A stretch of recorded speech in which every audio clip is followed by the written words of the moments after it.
welcome back to Vibes with Nischal. I'm your host, Nischal.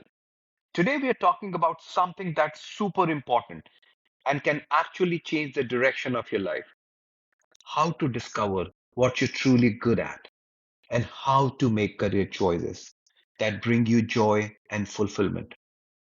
If you're feeling a little lost about what you want to do, or maybe you are feeling the pressure from parents, teachers, or just society to choose a safe or popular path, then this episode is for you. We're going to dive into how you can look at your life for clues about your natural strengths, and we'll go over why following the crowd might actually be a trap. In the end, I'll give you some simple action items to start exploring your own path. Let's dive right into it. Let's first start with a question. What's something you love doing as a kid, where you get so caught up that you lose track of time? Think back. Did you love building things like Lego, clay castles, sand castles, drawing, even just like scribbling over the wall, doing some random painting, organizing stuff? You were just like good at putting things together.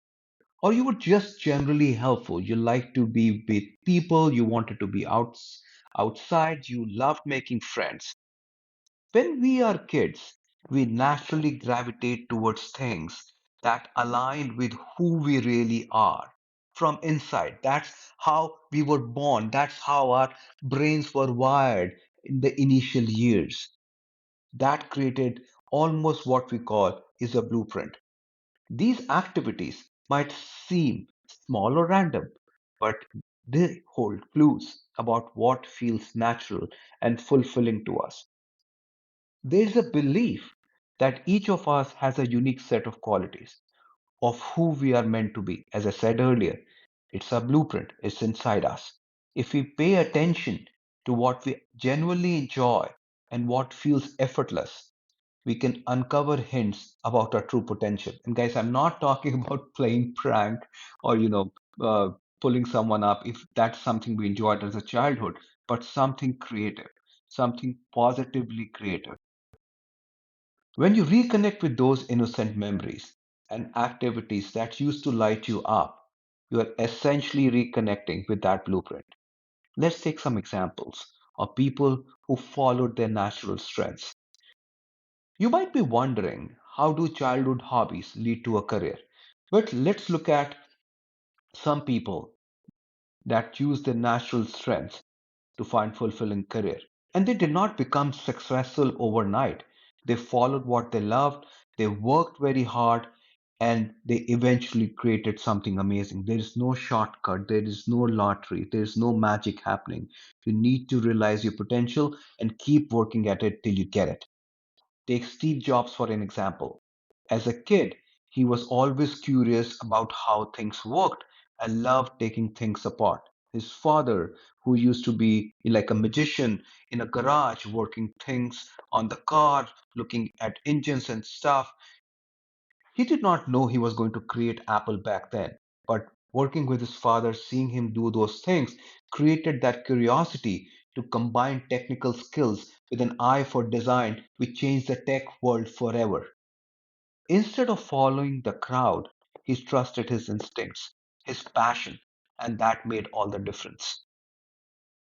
Let's talk about J.K. Rowling. We all have heard or read Harry Potter. J.K. Rowling loved storytelling as a child. Writing wasn't the safe path back then when she was growing up. It wasn't a mainstream career, and it definitely was not a way to make fortune. But ignoring all that, she followed her passion for creating characters and worlds out of her imagination. And boy, were they creative.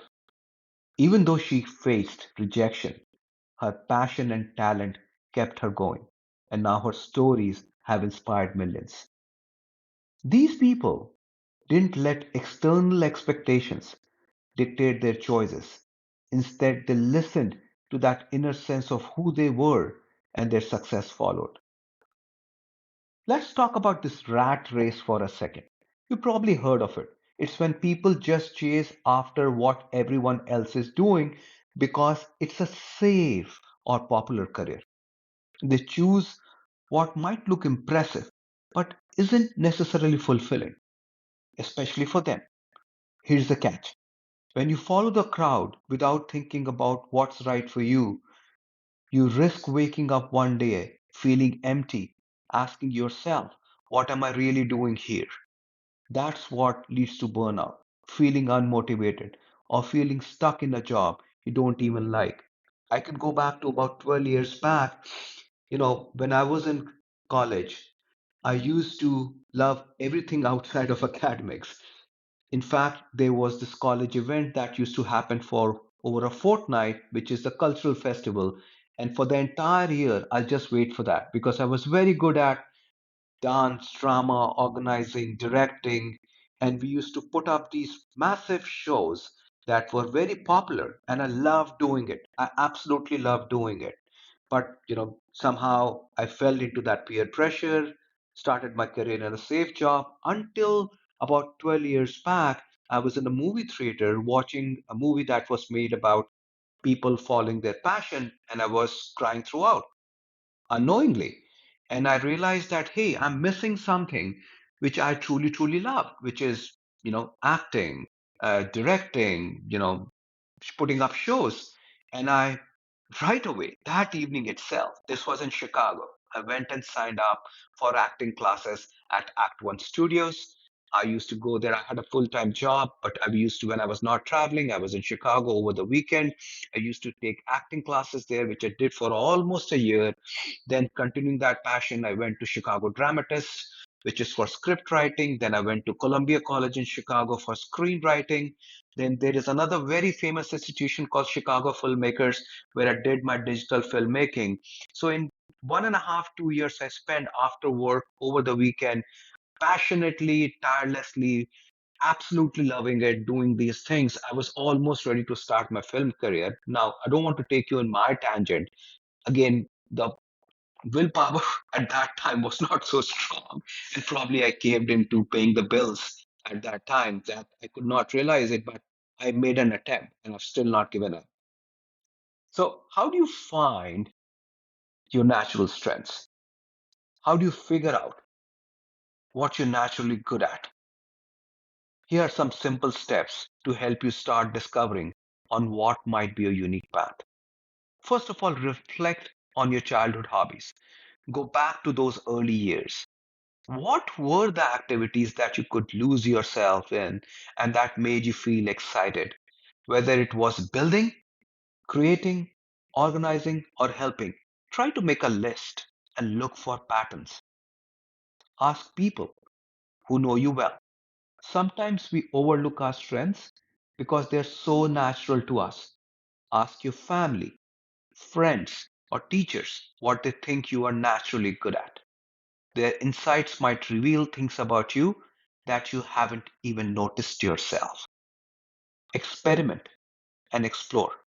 If you're not sure about your interest, start trying different things. Join clubs, take courses, volunteer, anything that lets you experiment. You don't have to pick one thing immediately. Just see what feels right and exciting. But play in your interest areas, not by watching or following somebody else. Connect with yourself through meditation. Take time to connect with yourself. It be super powerful. Meditation is the way to do it. Meditation allows you to be one with yourself. It's a great way to quiet down the noise and pay attention to what's really going on inside you.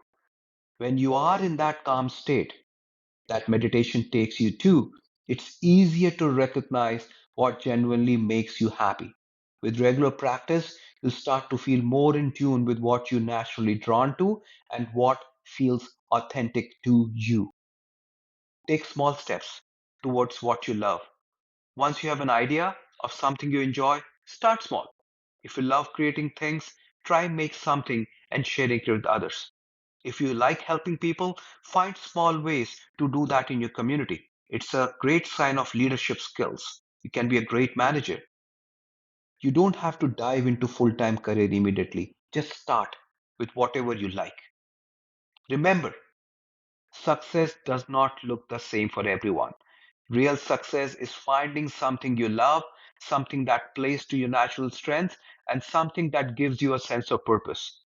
There's a powerful idea that says you can't be truly happy until you know yourself. When you take the time to discover who you are, you start to see your own path. And don't rush this process. Give yourself the freedom to explore, experiment, and reflect. Trust that inner voice that guides you. When you start following your natural path, you'll find that everything else, success, happiness, fulfillment, will come in its own time. Thanks for tuning in today. I hope this episode has given you some food for thought on finding a career path that's truly right for you. If you enjoyed this episode, share it with a friend who might need this message. And remember, you already have everything within you to live a fulfilling life. You just need to take the first step. Stay blessed, stay happy. I'll see you next time.